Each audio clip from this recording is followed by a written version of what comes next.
Hi hello welcome to my channel Hanvitha's collection. ఈరోజు నేను మీకు ఈ వీడియోలో సిల్క్ థ్రెడ్ని బ్యాంగిల్కి ఎలా వ్రాప్ చేసుకోవాలో చూపిస్తాను. మనం నీట్గా ఎలా వ్రాప్ చేసుకోవాలి అనేది చూద్దాం. నేను చాలా థిన్గా వేస్తాను బ్యాంగిల్కి థ్రెడ్. నేను ఒక 50 స్ట్రాండ్స్ ఒక సిల్క్ థ్రెడ్ తీసుకుంటాను. బ్యాంగిల్కి గ్లూ అంటించి మనం సిల్క్ థ్రెడ్ స్ట్రాండ్స్ని స్టిక్ చేసుకోవాలి. అది కంప్లీట్గా డ్రై అయిన తర్వాతే మనం వ్రాప్ చేయడం స్టార్ట్ చేయాలి. లేదంటే అది లూజ్ అయి బయటకు వచ్చేస్తుంది, మనకు ఫినిషింగ్ చాలా నీట్గా ఉండదు. కాబట్టి కొంచెంసేపు వెయిట్ చేసి గమ్ అంతా డ్రై అయిపోయాక స్టార్ట్ చేయాలి. ఒకసారి వీడియోలో అబ్జర్వ్ చేయండి నేను ఎలా గట్టిగా పట్టుకొని వ్రాప్ చేస్తున్నాను అనేది. మనం వ్రాపింగ్ స్టార్ట్ చేశాక ఖచ్చితంగా బ్యాంగిల్ కంప్లీట్ చేసేయాలి. థ్రెడ్ వ్రాపింగ్ అనేది చాలా నీట్గా ఉండాలండి. అప్పుడే మనకు డిజైన్ ఫినిషింగ్ బాగుంటుంది.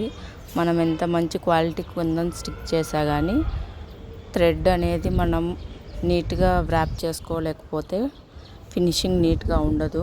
కాబట్టి ఫస్ట్ మనము వ్రాపింగ్ నేర్చుకోవాలి. మనం వ్రాపింగ్ అనేది నేర్చుకుంటే ఎటువంటి డిజైన్ అయినా కానీ సింపుల్గా చేసేసుకోవచ్చు. బ్యాంగిల్కి వ్రాపింగ్ అనేది నీట్గా నేర్చుకోవాలి.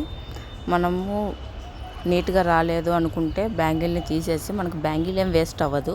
కాబట్టి మళ్ళీ థ్రెడ్ వ్రాప్ చేయడం నేర్చుకోవచ్చు. అలాగా మనకు పర్ఫెక్ట్గా వచ్చే వరకు వ్రాప్ చేస్తూ తీస్తూ ఉండొచ్చు. మనకు అయితే గ్లూ వేస్ట్ అవుతుంది, థ్రెడ్ వేస్ట్ అవుతుంది, బ్యాంగిల్ అలాగే ఉంటుంది. కాబట్టి ఒక బ్యాంగిల్ మీదనే వ్రాపింగ్ అనేది పర్ఫెక్ట్గా వచ్చే వరకు నేర్చుకోవాలి. ఇక్కడ లాస్ట్లో నేను గమ్ ఎలా అప్లై చేశాను, ఎలా స్టిక్ చేశాను అనేది చూడండి. అలాగే గట్టిగా పట్టుకొని మనం థ్రెడ్స్ అనేటివి లూజ్ అవ్వకుండా మనం గమ్ అప్లై చేసుకోవాలి. తర్వాత ఎక్స్ట్రా ఉండే థ్రెడ్ని కట్ చేసేసుకొని స్టిఫ్గా మనం గ్లూని ప్రెస్ చేసి థ్రెడ్స్ని అతికించుకోవాలి. బ్యాంగిల్ ఫినిషింగ్ అనేది చూడండి ఎంత బాగుందో. ఇప్పుడు మనం దీని మీద ఎటువంటి డిజైన్ వేసా కానీ అది చాలా నీట్గా కనిపిస్తుంది. మనం ఒకేసారి మనకు బ్యాంగిల్కి కావాల్సినంత థ్రెడ్ని వ్రాప్ చేసుకోవాలి. మనకు థ్రెడ్ తక్కువ వచ్చి మళ్ళీ స్టిక్ చేసుకొని అలా చేస్తే కనుక 2 times వస్తుంది. అలా ఒక లుక్ బాగుండదు. కాబట్టి మనం కొంచెం థ్రెడ్ వేస్ట్ అయినా కానీ ఒకేసారి బ్యాంగిల్కి అంతా సరిపోయేలాగా తీసుకోవాలి. అప్పుడే మనకు ఫినిషింగ్ అనేది బాగుంటుంది. ఈరోజు ఈ వీడియోలో మనం వ్రాపింగ్ ఎలా చేసుకోవాలో చూసాం కదా. రేపటి వీడియోలో దీని మీద ఎటువంటి డిజైన్ వేస్తాను అనేది చూద్దాం.